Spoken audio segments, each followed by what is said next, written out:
Let's talk a little bit about Tyler O'Neill. We talked way more about Tyler O'Neill on our episode talking about qualifying offers than we talked about Nick Pivetta. We barely talked about Pivetta. But with Tyler O'Neill, if I remember correctly, I wanted to give it to him. I definitely wanted to give it to him. I believe Pat wanted to give it to him, and Sammy was kind of on the fence, but maybe leaning towards not giving it to him. Correct. With Tyler O'Neill not getting the qualifying offer now, he's free to sign with any team for any contract. There's no draft pick compensation. He's represented by Scott Boras, and the free agent predictions on a bunch of platforms, I would say for the most part, have been 3 years and somewhere between $40 and $50 million. So for me, like, now that Tyler O'Neill is not coming back to the Red Sox on a 1-year deal, I'm a lot less inclined to bring him back, just because a 3-year deal for a guy whose body has not been able to stay healthy through a season is a little bit scary. And then also, not for nothing, but my white whale is Vladimir Guerrero Jr. I want him to be the DH of the Red Sox for years to come. I want him to split time with Rafael Devers at first base. I want him to split time with Tristan Casas at first base. I want those 3 guys to be lineup cornerstones on the Red Sox for years to come. If you sign a DH for more than 1 year, yeah, I guess you could trade him, but as you're seeing with Yoshida right now, it's not always that simple. So if they sign a DH for multiple years, I'm just going to go ahead and assume that dream is dead for me. So yeah, I want a 1-year guy. I'm fine if it's via trade. I'm fine if they overpay for the 1 year, but at this point, maybe a 2-year I'd consider, because those are a little bit easier. With 1 year left, it's a little bit easier to offload. But I was a little bit disappointed it was Pivetta and not O'Neill offered the qualifying offer. And at this point, I don't know if I'm paying O'Neill the money that he's going to command to come back, even as good as he was against left-handed pitching last year. Yeah, it's kind of where I'm at as well. Even though I was leaning slightly no towards Tyler O'Neill getting the QO, if I had to pick him or Pivetta, I would have gone O'Neill, no brainer. But my issue with O'Neill is the same thing it's always been. I love the power, love that he's right-handed, nice guy, but the strikeouts, so many of them. I feel like you can fill that kind of DH part-time defender role with someone else. It's just, I think it's an okay fit, but not a great fit. So no, I would not give him anything 3 years. I would give him like the Lucas Giolito style contract where it's a year and then an option. But it would have to be like a mutual option. And I don't think O'Neill would accept that coming off a 31 home run season where he stayed fairly healthy. You could take a risk. You could take a risk, like the Giolito thing. You could take the risk and be like, we'll give O'Neill a heavy 2-year deal and hope that he outperforms it. And if he doesn't, then it's like, okay, like you're stuck with the year. But you could do the old school Patriots move where it's like an incentive laden contract. I don't know. It's getting hairy. It's a little complicated. I would probably look elsewhere. That said, if they bring back Tyler O'Neill, I don't think anyone's going to be disappointed. Also worth noting, the guy that everyone wanted instead of O'Neill, Gordo, you did a poll about it, I believe. Teoscar Hernandez did get the qualifying offer. So that is probably not going to happen. Pat, I want to get your take, but Sammy, since you brought it up, I will say this. If they passed on giving Tyler O'Neill 1 year, $21 million, just to give Teoscar Hernandez a 3-year, $20+ million a year deal and give up a pick, I'm going to be pissed. Pat, give me your take. A year later too. So he's a year older, and he wanted to come here last year. I'll be mad. I'll be mad. But Pat, take on this. Take on them not giving O'Neill the qualifying offer. And is there a world where you would bring him back at this point? Yeah, I mean, I made my point about giving him the QO last episode. To me, it was so obvious. You have guys on the way up. Roman at some point will be up. Braden Montgomery probably won't be too far off. Like that 1 year cushion contract, O'Neill gets paid, you get right-handed power, you have an everyday outfielder. It just lined up really, really well. And now that he's a free agent and you're looking at most likely going to have to give him 2 years, it gets hairy because not only are you giving him, let's say, 2 years, $30 to $36 million total, it really hamstrings you roster construction-wise beyond this year. Because in the second year of that deal, if he sucks next year, you have an underperforming, injury-prone, $18 million outfielder while you're actively trying to play the number one prospect in baseball. While also, if they don't move off the Yoshida, have an injury-prone DH who can't hit for power. Like, that is a bad spot to be in. The 1 year contract made so much sense on paper, especially knowing that they're really, really targeting starting pitching relievers and then, a right-handed bat. O'Neill's a right-handed bat. The strikeouts are there, whatever. But it was 1 year. You can live with that if you shore up the bullpen, shore up the pitching staff, get an ace. Now Pat, let me ask you something. Let me ask you something. If you knew that because my answer to if I knew that they were giving Nick Pivetta the qualifying offer, and you obviously understand with Nick Pivetta, there is risk that he's going to accept it.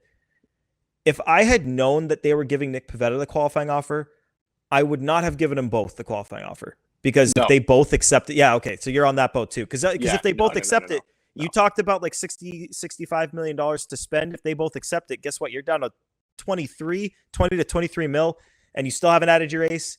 Like that's a tough place to be. Yeah. So here's why I don't think he's going to be back. Why I will say this. And this is understanding that at the GM meetings, the Globe reported that Scott Boras and the Red Sox have met about Tyler O'Neill, and this is coming after the qualifying offer decision. So the Red Sox have checked in on his market again.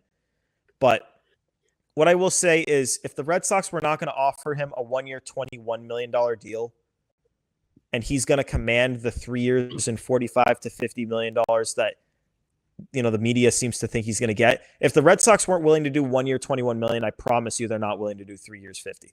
It's just they're just not going to do it. They're just not going to do it. Their eyes are looking elsewhere, and maybe their hope is Nick Pivetta declines the qualifying offer, and hey, now we can go after guys like Willie Adames, Alex Bregman, Anthony Santander, Teoscar Hernandez, and it's a net. You don't lose any picks because Pivetta declined the qualifying offer. Maybe that's their plan, but it's certainly not going to be passing up a 1 year, $21 million deal with Tyler O'Neill to now have to commit 3 years to him. I don't see it. Yeah, I agree. No shot. I think it's either a pillow contract, like I mentioned, or the 3 year thing is not. Pretty much no shot. Also, if his market craters, that's the only way. Would you really want to give a guy with that injury history 3 years of commitment? No, I don't think I would. Pat, would you do it? I wouldn't do it. 3 years at 15-ish. Nope. No. Not with the way the Red Sox roster is, not with where the Red Sox organization is right now. There are teams that need right-handed pop. I look at the Marlins, I look at the Orioles, teams like that could use it. But with the Red Sox, they need it right now. But with where their farm is, I think there's a high likelihood that this is just a 1 year need. Even with the guys coming up being left-handed, like with Christian Campbell and some of the other options potentially hitting free agency next year. I'll talk about Vlad every single podcast if I have to. It's a 1 year need to me. I don't think it's a multi-year need. I think he goes to Seattle, close to home. That's true, and he was a fan. He was a fan growing up. He's drafted by them. They're right near Canada. When the Blue Jays play the Mariners in Seattle, it's like half Blue Jays fans. It's the weirdest thing you've ever seen. A lot of Canadian representation up there. A lot of Canadian baseball talk on this episode as well. Yeah, it's true. 2 Canadian players. Let me read you guys a quote from Craig Breslow at the GM meetings. He was talking a little bit about their search for elite talent on offense. I found this quote interesting. He said, "I don't think we've been shy about the fact that our position player group is further ahead than our pitching group. And so as it relates to upgrades, it will require really elite talent in order to upgrade the position player group in certain instances. So we'll kind of focus our attention appropriately, but we're going to engage. We're going to explore anything that we think makes us better." And I found that quote interesting, and I kind of like where his head's at, because the offense long-term is in a place, I think, where you basically either need a holdover for the DH for your guys coming up, or you got to chase elite talent. They're not in a place right now where you should go for a guy who would hit 6th or 7th in your order, a 3 or 4 year deal for a solid bat. Like, to me, that opening at DH needs to be a right-handed thumper, or in some cases like Anthony Santander, a switch hitter, a thumper who can hit left-handed pitching, who is a long-term fixture for you because he's a stud. And if you can't get that, I want to hold over so I can try to get that again next year. Sammy, you're muted. Sammy. Sorry. Yeah, I agree with you, Gordo. I don't want like a mid-tier guy unless one scenario where I'd be cool with it if the Red Sox did like a bad contract swap and offloaded Yoshida. The guy I'm thinking, Nolan Arenado, could work. He's not elite offensively anymore, but he can still hit. He makes your defense better. But if you're not going to do something like that, then yeah, I agree with Craig Breslow. You need to like get a guy. It's kind of like the rotation to a lesser degree. You need a guy. You don't want just some. You need a guy, not just some dude. How's that for analysis? Yeah, there you go. You need a guy, not a dude. No, you need a guy, not some dude. Exactly. A dude works. Yeah, if the guy is a dude, go get him. But if the guy's just, that's a dude. You don't want that. No, but like the difference is a dude is good. Some dude is bad. Some dude, yeah. Oh, some dude is never good. No, you want a dude. Dude. A dude. Yeah. Well, I guess it's good to, okay, so to back to the quote, I like hearing that they're exploring all options. It doesn't really do much for me though. I need to see it. I can't.